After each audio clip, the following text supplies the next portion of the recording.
J'avais envie de commencer simplement par un début du psaume 24. Seigneur, enseigne-moi tes voies, fais-moi connaître ta route, dirige-moi par ta vérité, enseigne-moi, car tu es le Dieu qui me sauve.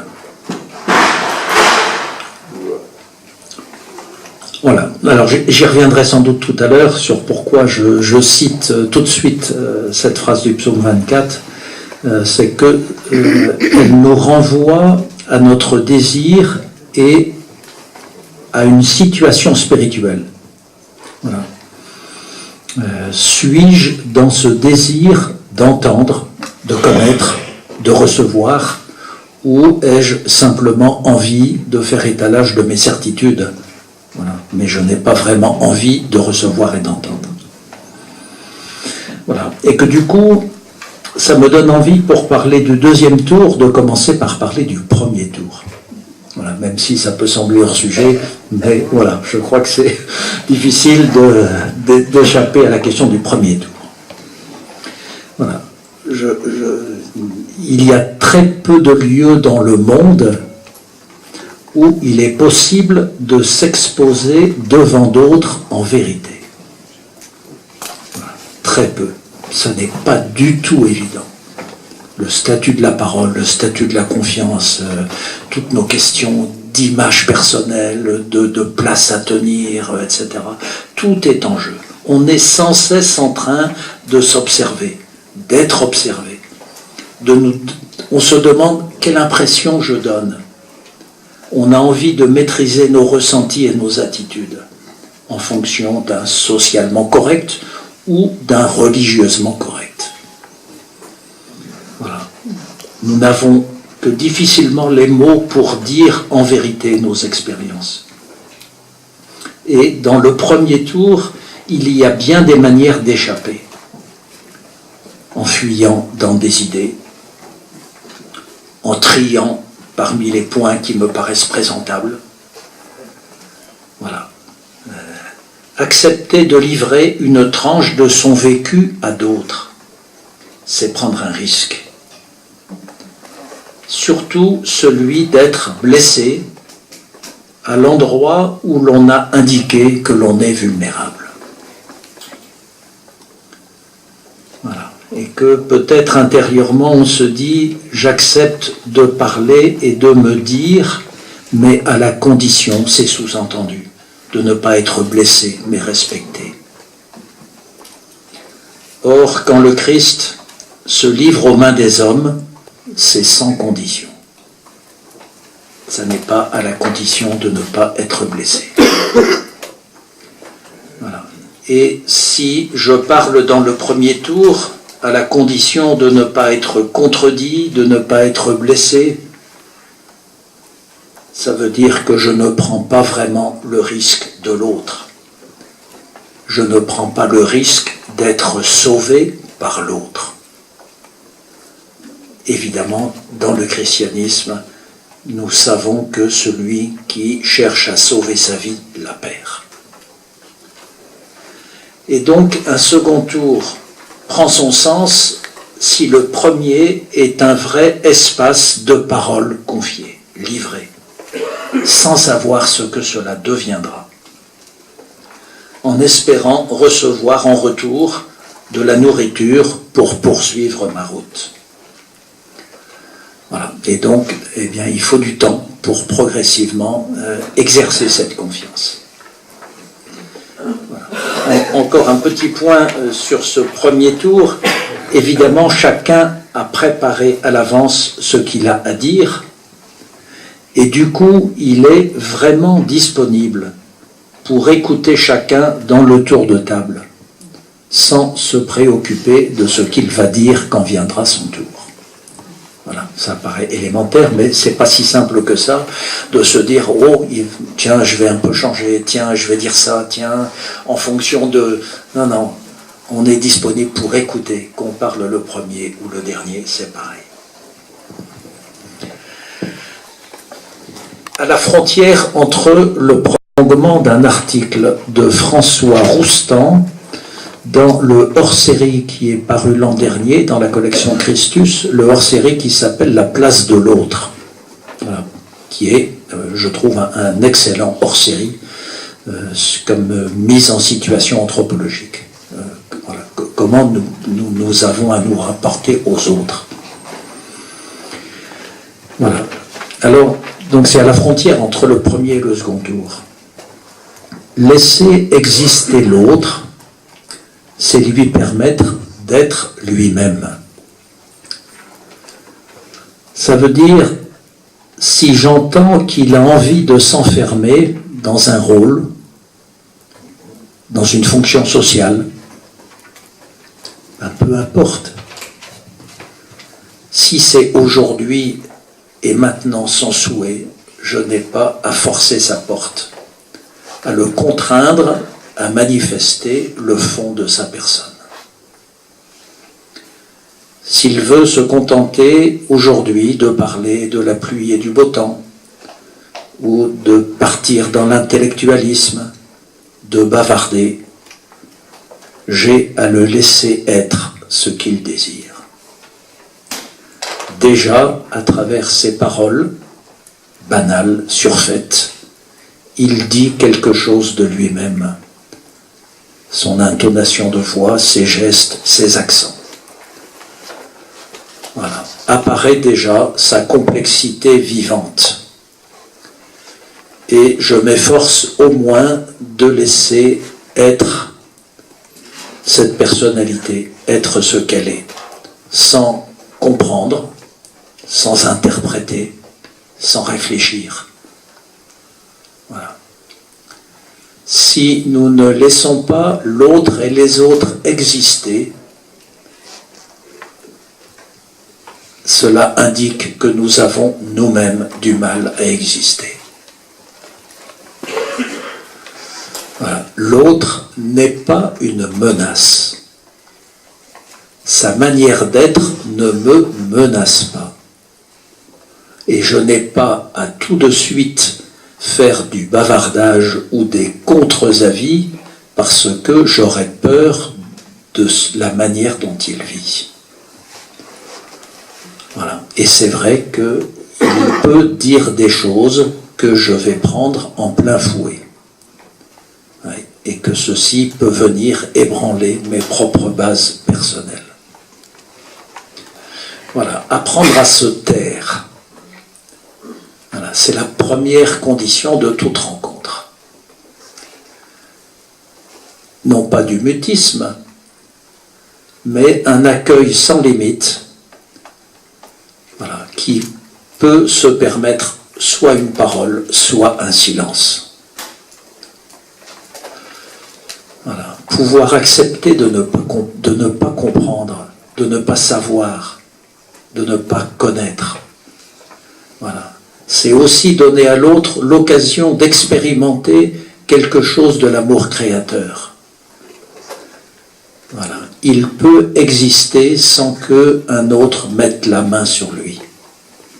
Il est pris en considération. Voilà. C'est vrai que nous sommes dans un monde où il y a beaucoup de verbiage, de divertissement au sens pascalien, et de pouvoir exister les uns vis-à-vis des autres, en présence des autres. Voilà. C'est une expérience fondatrice. Et évidemment, elle se fonde dans la présence de Dieu à nos existences. Voilà, on se souvient de l'expérience de la Samaritaine au puits de Jacob. Elle est tout étonnée que Jésus, cet étranger, se soit simplement arrêté et se soit intéressé à elle. Voilà. Comment, toi, tu es juif, tu me demandes à boire à moi, une Samaritaine? Voilà. Ça veut dire qu'elle découvre qu'elle existe pour Jésus. Voilà. Donc, si celui qui parle soupçonne que je veux lui faire emprunter mon chemin, c'est-à-dire que je veux lui transmettre le sens que je donne à ma vie pour qu'il l'adopte, alors quelque chose de la relation se brise. parce qu'il sent que je veux le former à ma propre image. Ouais. Il y a donc dans nos relations, premier et deuxième tour, beaucoup de tâtonnements. Voilà. Nous avons accepté de vivre dans la durée. J'ai beau m'efforcer de comprendre l'autre, de lui ouvrir, j'allais dire, mon cœur, de laisser mes préjugés à la porte, nous restons à la porte de l'autre. Son mystère m'échappe sans cesse. Et plus je cherche à le rejoindre, plus j'éprouve mon impuissance à vivre complètement ce qu'il vit. Évidemment, ça n'est pas vrai que dans une communauté locale, c'est bien vrai dans les vies de couple, avec les enfants, avec ses parents, etc.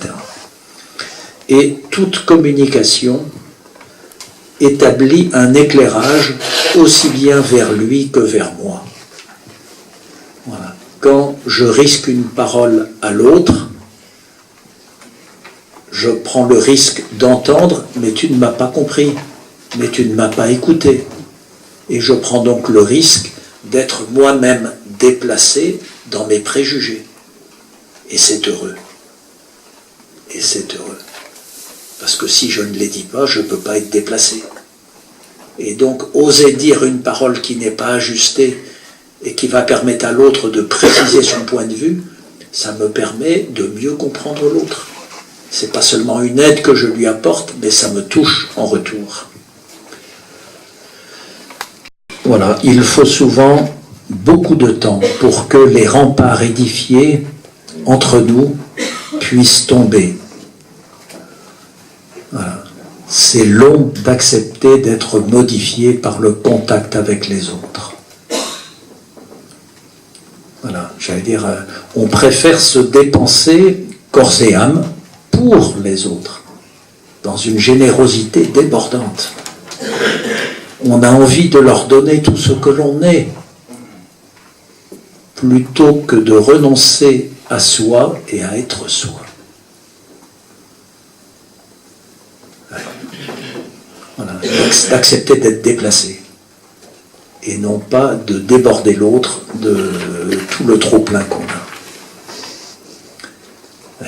Et c'est vrai que dans un groupe, quand il y a une qualité d'échange, j'allais dire un peu exceptionnelle, alors voilà, on sent une forme de présence, d'humanité, qui est quand 2 ou 3 sont réunis en mon nom, je suis au milieu d'eux. Voilà, alors j'en arrive un peu plus quand même dans le sujet du deuxième tour. Voilà. Donc, après un temps de silence, à la fin du premier tour, voilà, chacun, nous pouvons nous demander qu'est-ce que j'ai entendu chez un tel ou une telle. Qu'est-ce qui me semble utile de pointer? Alors, pour donner l'un ou l'autre exemple, je vois dans le temps un déplacement.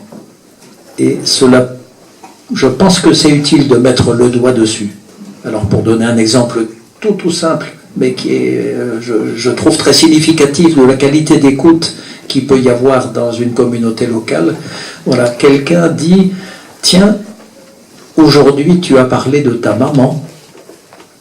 Toutes les fois précédentes, tu parlais de ta mère. » Voilà. Il n'y a pas besoin d'en dire plus, mais c'est significatif qu'on a entendu, qu'on suit de manière un peu précise la manière dont les gens parlent, on est à l'écoute, et juste, on pointe un petit déplacement. Voilà. Ou bien, je me souviens, un tel avait dit, en début d'année, en regardant un peu son année à venir, qu'il serait profitable qu'il prenne une demi-journée pour du sport, ou pour une activité humanitaire, ou pour une activité artistique. Et puis ça fait 2-3 réunions que je n'entends plus rien. Voilà. Ben, peut-être je peux simplement lui rappeler en disant « Tiens, au mois de septembre, dans l'année de démarrage, tu avais parlé que tu voulais prendre une demi-journée pour ceci ou cela. bon, je ne l'entends plus. Voilà. Et après ça, l'autre pourra répondre ou pas répondre, mais voilà. Ouais. J'entends une personne mariée, donc lui et elle sont dans la même communauté locale, et elle dit quelques mots difficiles, discrets, en direction de son conjoint. Voilà, c'est quand même assez souvent qu'il y a des couples dans une communauté locale, et c'est toujours une chance, une question, une interrogation, voilà, dans les relations. Voilà. Le lieu de la communauté locale peut être un moyen pour faire entendre à son conjoint des choses.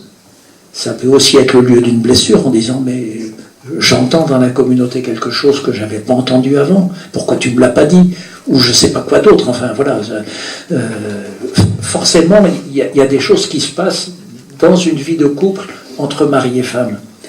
Voilà. Et donc le groupe peut être témoin qu'un des deux conjoints envoie un message discret à son conjoint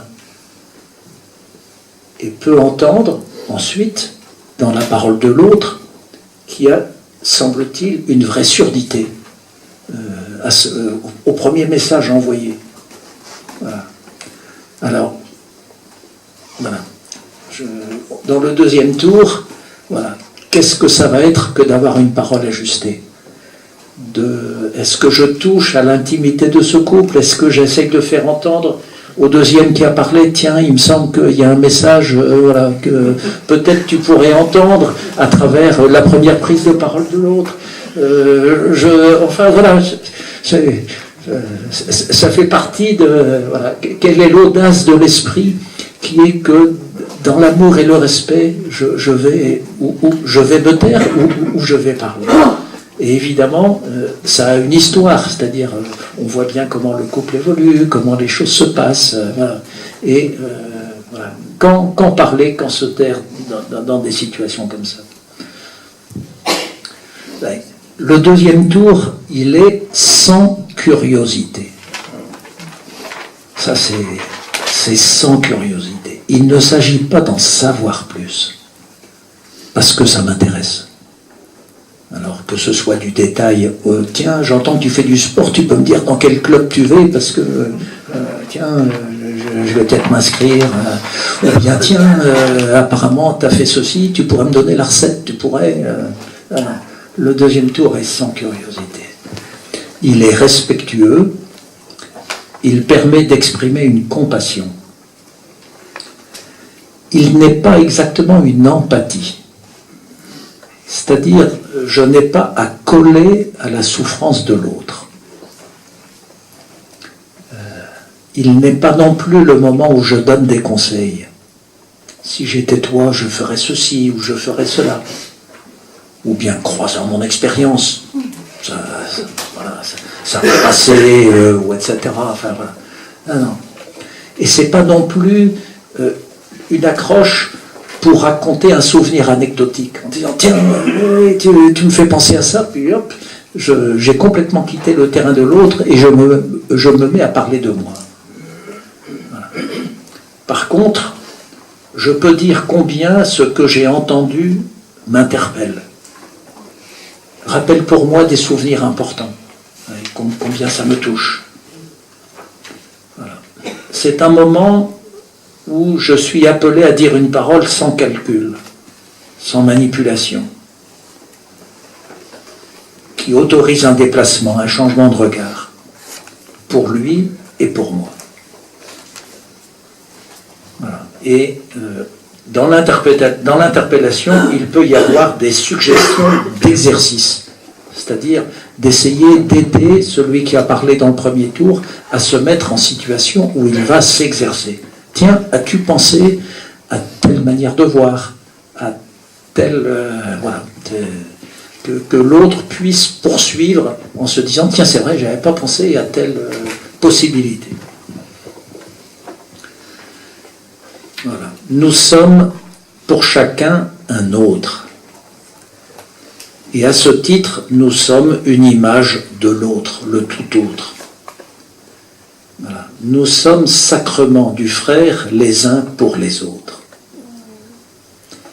Voilà. En Genèse 2, tout au début, quand Dieu crée la femme, il dit c'est pour qu'elle soit une aide assortie à Adam. Il n'est pas bon que l'homme soit seul. Il n'est pas bon que nous soyons seuls. Nous avons à nous nourrir de l'altérité de l'autre, de sa parole, de son étrangeté, de ce qui nous dérange. Ouais. Sinon, nous ne sommes pas des humains. Et c'est là où on est le plus touché, aussi bien par la joie que par la tristesse. Alors peut-être qu'on n'a pas envie d'éprouver de la tristesse, mais si c'est le cas, on ne prend pas non plus le risque de la joie. Voilà. Et donc de fermer ses sens à l'autre, c'est pour finir ne plus vivre, c'est se mettre dans la mort. Encore un point dans le rapport au deuxième tour. Voilà, j'entendais récemment, pas dans la communauté locale où je suis, donc comme ça vous ne devinerez pas trop vite, c'est la situation que ça peut viser. Voilà, quelqu'un dire « Qui suis-je pour dire à un autre que je ne le sens pas fait pour être membre de la communauté vie chrétienne ?» Quelqu'un qui côtoie depuis de longues années un autre, puis voilà, à la longue, il se dit, mais sa manière d'être, sa manière de, etc.,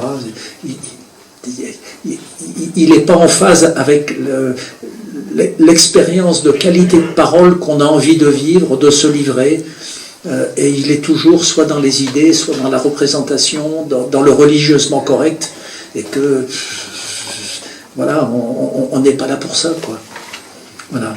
Et il se disait, mais qui suis-je pour dire une parole aussi dure à un autre? Et je peux dire, j'entendais en écho la personne concernée qui, après un certain nombre d'années dans vie chrétienne, me disait, personne ne me parle. Je n'entends pas la parole des autres. Ouais. Oui. Qui sommes-nous? Au nom de quoi, de qui osons-nous une parole? Voilà. Et on peut être vraiment pris dans des psychologies intérieures où je me dis mais qui suis-je? Je ne peux pas, mais c'est pas à moi d'eux, puis c'est une parole un peu dure, puis comment va-t-il le prendre, et puis etc. Ouais. Je veux dire, au contraire, nous avons ce que nous pensons, il est fait pour être dit. Sinon, il y a à le convertir. Et c'est l'autre qui va m'aider à convertir ce que je pense. Voilà. À sans cesse retenir ce que je pense, ça devient une gangrène qui grandit en moi et qui obscurcit mon regard. J'ai à oser confier ma parole un peu dure, qui est de dire « mais il me semble que tu n'es pas fait pour vie chrétienne ». Pour que l'autre entende et puisse dire « ah bon, mais pourquoi tu me dis ça ?» Et que du coup, il y a un dialogue qui va s'instaurer et dire ben, moi je dis ça parce que j'ai l'impression que voilà, tu ne te livres pas, tu restes dans les idées. Et l'autre peut entendre en disant ah oui, tiens, c'est vrai, je sais pas quoi, enfin voilà. Mais du coup, il y a une confiance qui se crée et une qualité de parole qui va faire son chemin. Et voilà, ce risque d'ouvrir à l'autre une parole dure, au lieu d'être non charitable, elle est au contraire reconnaissance de l'autre. Et que je peux parler avec lui. Il est un interlocuteur valable.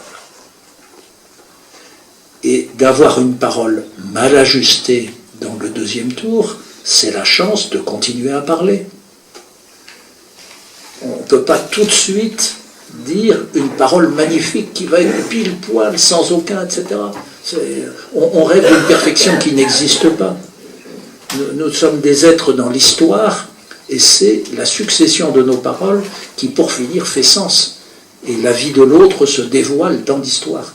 Quand le pape insiste sur la question de la durée, beaucoup plus que de l'espace, c'est vrai, c'est ça que nous expérimentons dans nos communautés locales.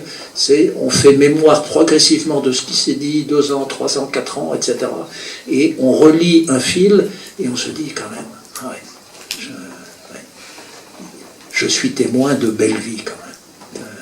On se fait confiance les uns les autres. Voilà. Oui. Alors, il faut que je termine. Donc, j'en reviens à cette phrase du psaume. Seigneur, enseigne-moi tes voies, fais-moi connaître ta route. Dirige-moi par ta vérité, enseigne-moi, car tu es le Dieu qui me sauve. Voilà. Chacun dépose son histoire, une tranche de son histoire, ses manières de voir. Et son désir profond, c'est que le Seigneur l'enseigne. Fais-moi connaître ta route, enseigne-moi tes voies. Et du coup, chacun est dans l'humilité intérieure de celui qui ne se défend pas, qui ne prétend pas avoir raison, et qui cherche ce qui sera le mieux pour le Seigneur. Voilà. Et évidemment, cet enseignement que nous souhaitons recevoir du Seigneur, il passe par les autres.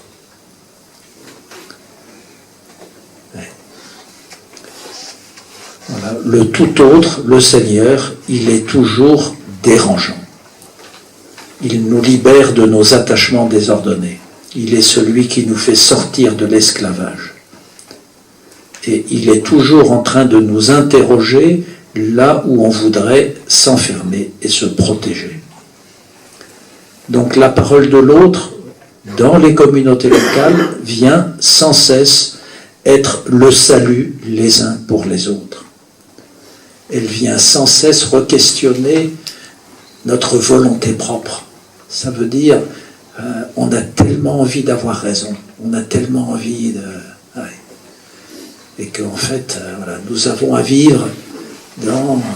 nous nous recevons les uns des autres. Ouais. Alors, peut-être encore un tout dernier point, parce que l'heure tourne. Ouais. L'Évangile nous interpelle quand il dit « Qu'as-tu à regarder la paille qui est dans l'œil de ton frère ? Et la poutre qui est dans ton œil à toi, tu ne la regardes pas. » Voilà. Comment peux-tu dire à ton frère, frère, laisse-moi ôter la paille qui est dans ton œil, toi qui ne vois pas la poutre qui est dans ton œil. Hypocrite.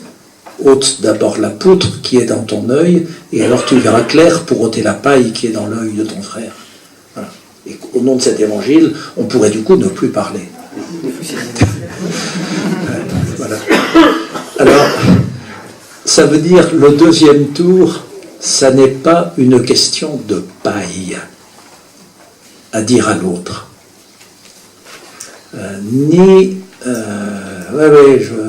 Je vais aider l'autre au sens d'une volonté d'une espèce de prise de... Voilà,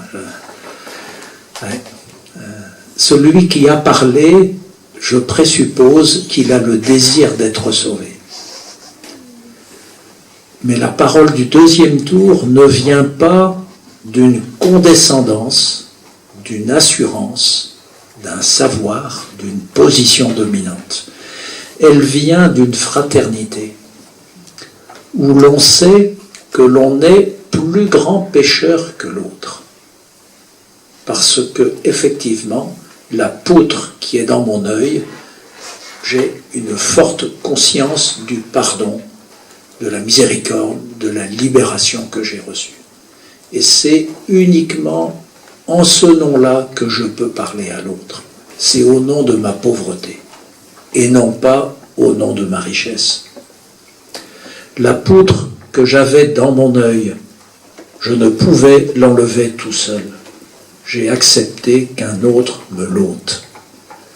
Et c'est cette expérience-là qui m'autorise à parler à l'autre. Parce que si je vois la paille qui est dans son œil, je sais bien que je lui suis frère au carré ou au cube dans la pauvreté et la misère humaine. Voilà. C'est par grâce que nous sommes sauvés et nous avons à le partager entre nous sans cesse en osant parler. C'est l'expérience de vivre du Christ qui est parole. Voilà. Donc ça ne se passe pas dans des grandes déclarations, dans des actes grandioses, mais dans l'humble quotidien.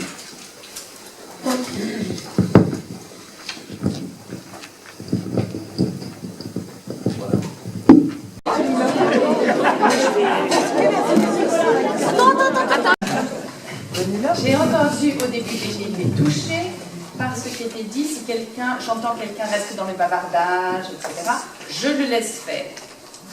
Et plus tard, vous avez dit, si j'entends quelqu'un n'est pas fait pour être dans la CVI, parce qu'il est toujours dans la représentation, etc., je le lui dis.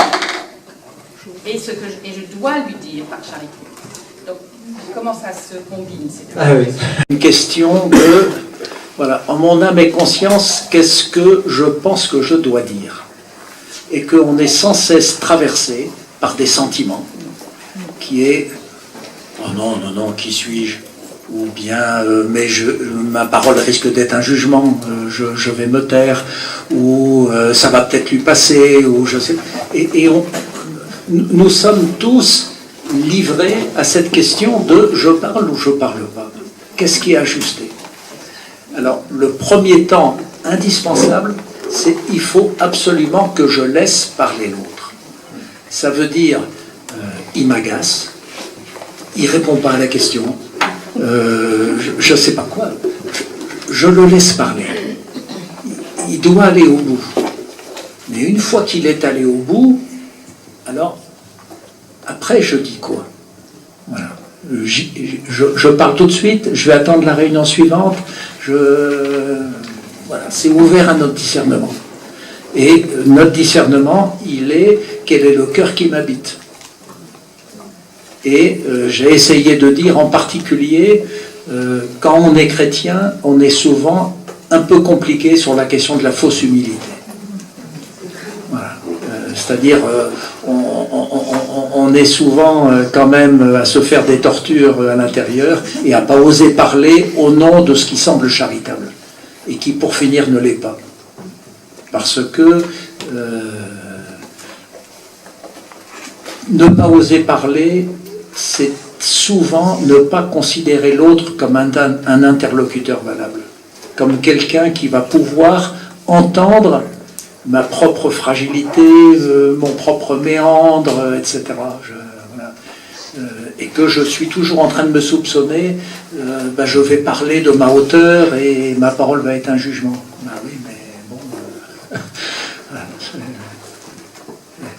voilà, il y a vraiment à se dire non, non, je ne parle pas du haut de je ne sais pas quel Dieu imaginaire, mais je parle voilà, d'une parole fraternelle et humble qui est je ne peux pas ne pas être présent. Et je ne sais pas l'effet que ça va produire.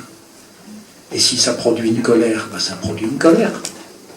Puis si ça produit c'est gentil, c'est sympa ce que tu m'as dit, c'est pas forcément mieux. C'est pas forcément mieux. C'est-à-dire, la question c'est quel fruit ça porte à long terme. Voilà. Si, pour finir, ah oui, oui, c'est sympa, vraiment c'est gentil, mais que, disons, il se passe rien, bon, voilà, j'ai pas pris d'orage, bon. Mais si je prends une colère et que derrière, 15 jours après, je vois qu'il y a un cheminement qui s'est fait, je suis le salut du frère. Alors, voilà. Sur le plan attitude spirituelle, là encore c'est un point qui touche à la fausse humilité. Nous n'avons pas à nous défendre. Quand nous parlons, nous n'avons pas à nous défendre. C'est-à-dire, on est tenté tout le temps de dire, mais si je t'ai dit ça parce que, et puis j'ai raison parce que. Non, non, non, non, nous n'avons pas à nous défendre. Nous parlons, nous ne maîtrisons pas la manière dont les autres écoutent, entendent, comme la pluie tombe sur la terre, comme la neige tombe, ça va porter du fruit. Et le fruit, c'est Dieu qui maîtrise, c'est pas nous. Voilà. Bernadette a son curé. Le curé se moque de Bernadette en disant « Oh, tu parles de l'Immaculée Conception, tu sais pas de quoi tu parles ». Et Bernadette se contente de lui dire « La dame, elle m'a dit de vous le dire, quelle était l'Immaculée Conception. Elle ne m'a pas demandé de vous convaincre. » Voilà. Il nous est demandé de parler, il ne nous est pas demandé de convaincre. Et nous n'avons pas à nous défendre. C'est Dieu qui nous défend. Voilà. On parle parce qu'on se croit inspiré, qu'on croit que je dois le dire. Après, c'est Dieu qui fera que la vérité qui est dans ma parole portera du fruit, et je ne le sais pas, c'est tout. Question sur la dureté, voilà. Donc, l'interpellation dure. Et après, vous avez dit qu'il faut privilégier la durée. Voilà. Donc en fait, une réunion CDX, c'est court, c'est 2 heures. Et après, celui qui a reçu ce message dur et l'équipe qui a entendu ce message dur, la question que je me pose, c'est comment on gère ça? Donc, pour être sûr d'avoir compris, ça veut dire, dans le deuxième tour, il y a une parole un peu dure qui est dite. Voilà. Alors, est-ce que celui qui l'entend va réagir tout de suite ou se taire et se recroqueviller dans sa coquille? Voilà. Et qu'est-ce que ça veut dire? Peut-être, je ne vais pas répondre directement, mais simplement, je crois qu'une des chances, et ce que nous voulons jouer, c'est la durée dans les communautés locales. Ça veut dire, nous acceptons d'être compagnons avec nos méandres, nos difficultés, etc. Quand on dit que nous sommes appelés à la fidélité, la fidélité n'est pas tout bien faire. La fidélité, c'est nous engageons à poursuivre un chemin ensemble à travers les méandres. Voilà. Nous allons être fidèles au fait qu'on va continuer à essayer d'entendre, à essayer de se dire des choses. On ne tire pas un trait. Alors pour prendre complètement autre chose, mais qui rejoint complètement ce qu'on est en train de dire, j'imagine un couple en grande difficulté. Parce qu'un des deux, j'allais dire, pour faire simple, a trahi la confiance de l'autre. Et de manière visible, avec des tiers, etc. Voilà. Il est une forme de fidélité. Alors on pourrait dire, la fidélité a été trahie. Et donc, on va tirer l'échelle. Eh bien, il est une autre forme de fidélité qui est, eh bien, à partir de ce qui s'est passé, à partir du mal, on va essayer d'ouvrir un chemin qui est, on va continuer. Voilà. Donc il y a une dureté, il y a une colère, il y a quelque chose qui semble cassé. Eh bien, on va faire l'expérience humaine de poursuivre un chemin à partir de là. On ne va pas tirer l'échelle pour autant. Qu'est-ce qui se passe quand on dure? Voilà, disons, pour donner un exemple personnel, mais je pense que voilà, ça m'est arrivé une fois de faire une grosse bêtise, disons, de blesser quelqu'un, pas seulement dans son esprit, mais dans sa chair. Voilà, et donc, la mère du jeune qui a été blessé, évidemment, tigresse, elle était dans tous ses états, et j'en ai pris, mais j'allais dire, plein de pot, etc., et de manière publique, enfin, traité de tous les noms. Bon. Et puis, pour autant, on a duré dans la relation. Ça veut dire, j'ai voulu la revoir, puis, etc. Mais il s'est passé des choses extraordinaires entre nous, extraordinaires. Le gamin en question, je l'ai marié, etc. Enfin, voilà. Il y a une forme de fidélité qui fait que, de fait, il y a des moments durs. Mais nous sommes appelés à être compagnons à travers tout ça. Comment? J'ai la question. question, quels sont les vrais critères de la parole ajustée? Disons, au-delà du mot mémoire, je pense que l'Évangile nous donne comme critère les fruits. Voilà. Et qu'on ne peut pas tirer trop vite sur le poireau pour qu'il pousse. Ça veut dire le fruit de ce que je dis, il faut accepter que ça dure 3 mois, 6 mois, 1 an pour en découvrir.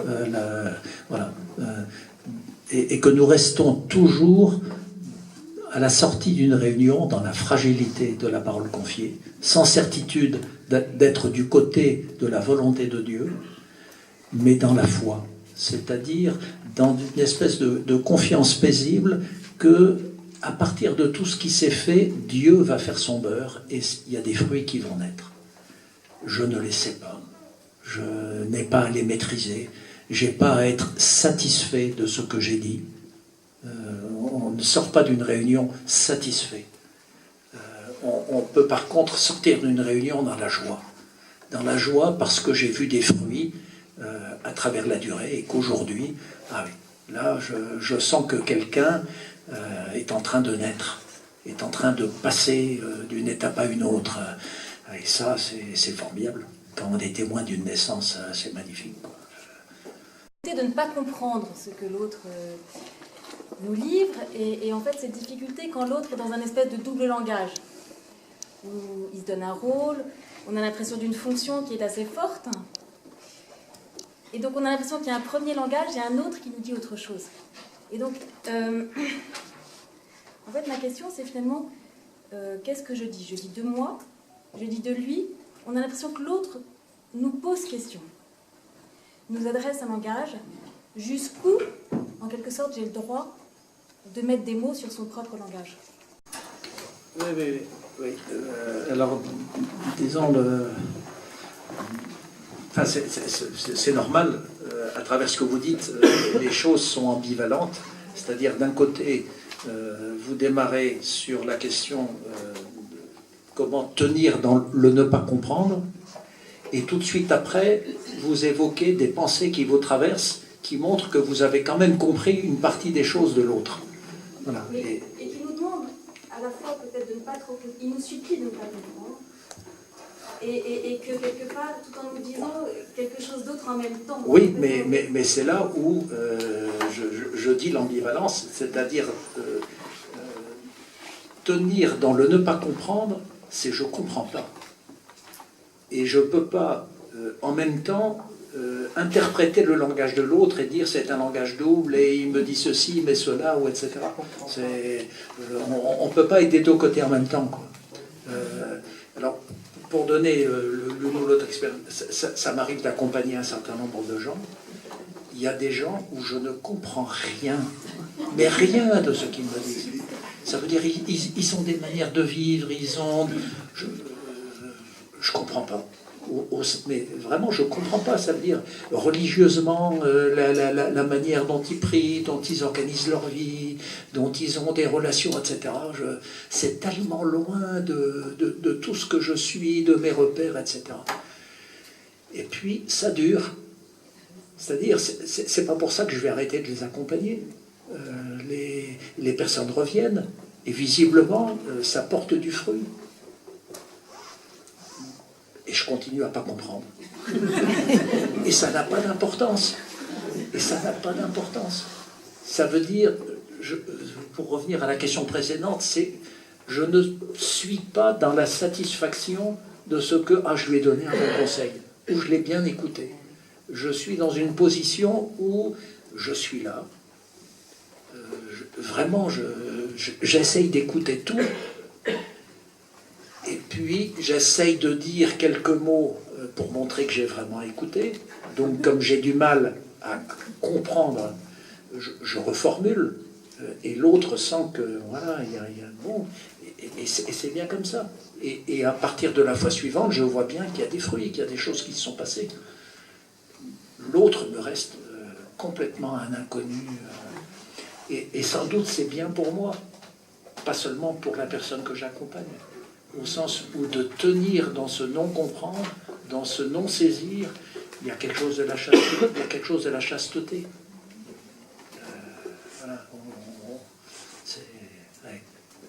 de pouvoir tenir les uns vis-à-vis des autres dans cette absence de maîtrise, cette absence de connaissance, cette absence de... Voilà, l'autre est un mystère que je ne connais pas. Alors après, si mon esprit fonctionne et que je me dis, tiens, telle personne, mais elle est complètement dans le paraître, elle est complètement dans la distraction, où elle est, etc., ben très bien, je vais essayer de lui envoyer des messages, de lui dire des choses. Mais à ce moment-là, je ne suis plus dans le non-comprendre, je suis dans... il y a quelque chose qui n'est pas ajusté dans l'attitude de l'autre. Mais ce n'est pas exactement la même chose que non-comprendre. Voilà. Dans le non-comprendre, il y a vraiment une espèce de non-saisie qui est que... Voilà. J'ai pas besoin de... L'apôtre Pierre, il faut qu'il arrive au reniement à la passion pour dire « je ne le connais pas ». Et que c'est pas forcément que, j'allais dire, une mauvaise chose, c'est peut-être une vraie reconnaissance qu'enfin, il dit « Jésus, je ne le connais pas ».